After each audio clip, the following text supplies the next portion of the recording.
ನಮಸ್ಕಾರ. ಸವಾಲ್ ಟಿವಿಯ ಸುದ್ದಿ ಸಮಯಕ್ಕೆ ಸ್ವಾಗತ. ನಾನು ಸಂಗೀತ. ನಾನು ಭ್ರಮಲ. ಮೊದಲಿಗೆ ಮುಖ್ಯಾಂಶಗಳು. ಗ್ಯಾರಂಟಿಗಳಿಂದ ರಾಜ್ಯ ದಿವಾಳಿ ಎಂದವರಿಗೆ ಆರ್ಥಿಕ ಬೆಳವಣಿಗೆಯಿಂದಲೇ ಉತ್ತರ. ಸಿಎಂ ಸಿದ್ದರಾಮಯ್ಯ. ಕೆಂಪುಕೋಟೆಯಲ್ಲಿ ಸತತ 11ನೇ ಬಾರಿಗೆ ರಾಷ್ಟ್ರ ಧ್ವಜಾರೋಹಣ ಮಾಡಿದ ಪ್ರಧಾನಿ ನರೇಂದ್ರ ಮೋದಿ. ತುಂಗಭದ್ರಾ ಜಲಾಶಯಕ್ಕೆ ಬಂತು ಕ್ರಸ್ಟ್ ಗೇಟ್ನ ಎಲಿಮೆಂಟ್. ಈಗ ಸುದ್ದಿಗಳ ವಿವರ. ನಗರದ ಮಾಣಿಕ್ ಷಾ ಪೆರೇಡ್ ಮೈದಾನದಲ್ಲಿ ನಡೆದ 78ನೇ ಸ್ವಾತಂತ್ರ್ಯೋತ್ಸವ ಕಾರ್ಯಕ್ರಮದಲ್ಲಿ ಧ್ವಜಾರೋಹಣ ನೆರವೇರಿಸಿ ರಾಜ್ಯದ ಜನತೆಯನ್ನು ಉದ್ದೇಶಿಸಿ ಇಂದು ಸಿಎಂ ಸಿದ್ದರಾಮಯ್ಯನವರು ಮಾತನಾಡಿದರು. ದೇಶದ ಒಕ್ಕೂಟ ವ್ಯವಸ್ಥೆಯಲ್ಲಿ ಕೇಂದ್ರ ಮತ್ತು ರಾಜ್ಯಗಳ ಸಂಬಂಧವನ್ನು ಸಂವಿಧಾನ ಸ್ಪಷ್ಟಪಡಿಸಿದೆ. ಜನಕಲ್ಯಾಣ ಕಾರ್ಯಗಳನ್ನು ಅನುಷ್ಠಾನಗೊಳಿಸುವುದು ರಾಜ್ಯಗಳ ಜವಾಬ್ದಾರಿಯಾಗಿದೆ. ಅವುಗಳಿಗೆ ಪೂರಕವಾಗಿ ಸಂಪನ್ಮೂಲ ಒದಗಿಸುವುದು ಕೇಂದ್ರದ ಹೊಣೆಗಾರಿಕೆ ಎಂದು ತಿಳಿಸಿದರು.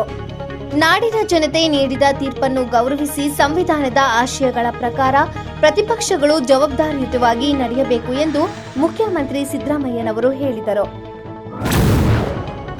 78ನೇ ಸ್ವಾತಂತ್ರ್ಯೋತ್ಸವ ದಿನವಾದ ಇಂದು ಪ್ರಧಾನಿ ನರೇಂದ್ರ ಮೋದಿಯವರು ಕೆಂಪುಕೋಟೆಯಲ್ಲಿ ಸತತ 11ನೇ ಬಾರಿಗೆ ಧ್ವಜಾರೋಹಣ ಮಾಡಿದರು.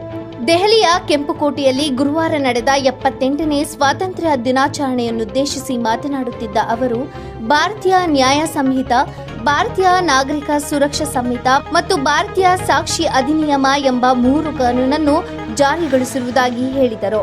ನಮ್ಮ ಎದುರು ಅನೇಕ ಸವಾಲುಗಳಿದ್ದರೂ ನಾವು ಬಲಶಾಲಿಯಾದಂತೆ ಗಮನ ಹೆಚ್ಚಾದಂತೆ ಸವಾಲುಗಳು ಹೆಚ್ಚುತ್ತವೆ. ದೇಶದ ಅಭಿವೃದ್ಧಿಯಿಂದ ಯಾರಿಗೂ ತೊಂದರೆಯಾಗುವುದಿಲ್ಲ ಎಂದು ಅಭಯ ನೀಡಿದರು. 78ನೇ ಸ್ವಾತಂತ್ರ್ಯೋತ್ಸವ ದಿನಾಚರಣೆಯನ್ನು ನಗರದ ಬನ್ನಿಮಂಟಪ ಪಂಜಿನ ಕವಾಯತು ಮೈದಾನದಲ್ಲಿ ಆಚರಣೆ ಮಾಡಲಾಯಿತು. ಸಮಾಜ ಕಲ್ಯಾಣ ಇಲಾಖೆಯ ಸಚಿವರು ಹಾಗೂ ಜಿಲ್ಲಾ ಉಸ್ತುವಾರಿ ಸಚಿವರಾದ ಎಚ್.ಸಿ. ಮಹದೇವಪ್ಪ ಅವರು ಧ್ವಜಾರೋಹಣ ನೆರವೇರಿಸಿ ನಂತರ ಧ್ವಜವಂದನೆ ಸ್ವೀಕರಿಸಿದರು. ರಾಷ್ಟ್ರಪಿತ ಮಹಾತ್ಮ ಗಾಂಧೀಜಿ ಹಾಗೂ ಸಂವಿಧಾನ ಶಿಲ್ಪಿ ಡಾಕ್ಟರ್ ಬಿ.ಆರ್. ಅಂಬೇಡ್ಕರ್ ಅವರ ಭಾವಚಿತ್ರಕ್ಕೆ ಪುಷ್ಪಾರ್ಚನೆ ನೆರವೇರಿಸಿ ತೆರೆದ ವಾಹನದಲ್ಲಿ ಪೆರೇಡ್ ತಂಡಗಳ ಪರಿವೀಕ್ಷಣೆ ನಡೆಸಿದರು. ಪೆರೇಡ್ ತುಕಡಿಗಳಿಂದ ಆಕರ್ಷಕ ಪಥಸಂಚಲನ ನಡೆಯಿತು. ಈ ಪೆರೇಡ್ನಲ್ಲಿ ಪೊಲೀಸ್ ಇಲಾಖೆಯ ಪುರುಷ ಹಾಗೂ ಮಹಿಳಾ ತಂಡಗಳು, ಗೃಹ ರಕ್ಷಕ ದಳ, ಅಗ್ನಿಶಾಮಕ ದಳ, ಅಬಕಾರಿ ದಳ, ಎನ್ಎಸ್ಎಸ್, ಎನ್ಸಿಸಿ ತಂಡಗಳು, ವಿಶೇಷ ಚೇತನ ಮಕ್ಕಳ ತಂಡ ಹಾಗೂ ಶಾಲಾ ಕಾಲೇಜು ತಂಡಗಳು ಭಾಗವಹಿಸಿದ್ದವು. ಸಚಿವರು ಸ್ವಾತಂತ್ರ್ಯೋತ್ಸವ ದಿನಾಚರಣೆಯ ಶುಭ ಸಂದೇಶವನ್ನು ನೀಡಿದರು.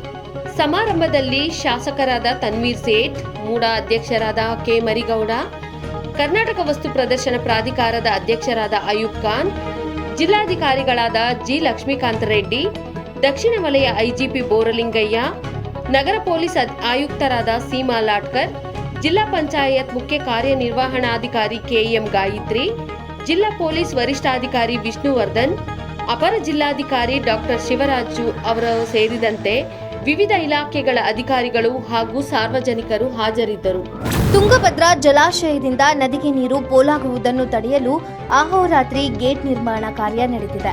ಬುಧವಾರ ರಾತ್ರಿಯೇ ಗೇಟ್ಗಳ ಎಲಿಮೆಂಟ್ಸ್ ಬರಬೇಕಿತ್ತು, ಆದರೆ ಮಳೆಯ ಕಾರಣದಿಂದ ತರಲಾಗಲಿಲ್ಲ. ಇಂದು ಬೆಳಿಗ್ಗೆ ಪೊಲೀಸ್ ಭದ್ರತೆಯಲ್ಲಿ ಝೀರೋ ಟ್ರಾಫಿಕ್ನಲ್ಲಿ ಗೇಟ್ಗಳ ಎಲಿಮೆಂಟ್ಸ್ ಅನ್ನು ತರಲಾಗಿದೆ.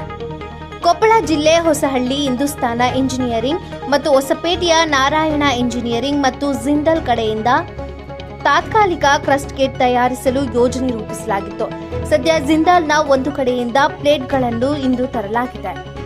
ಇವಿಷ್ಟು ಈವರೆಗಿನ ಪ್ರಮುಖ ಸುದ್ದಿ. ನೋಡ್ತಾ ಇರಿ ಸವಾಲ್ ಟಿವಿ, ಸದಾ ನಿಮ್ಮೊಂದಿಗೆ.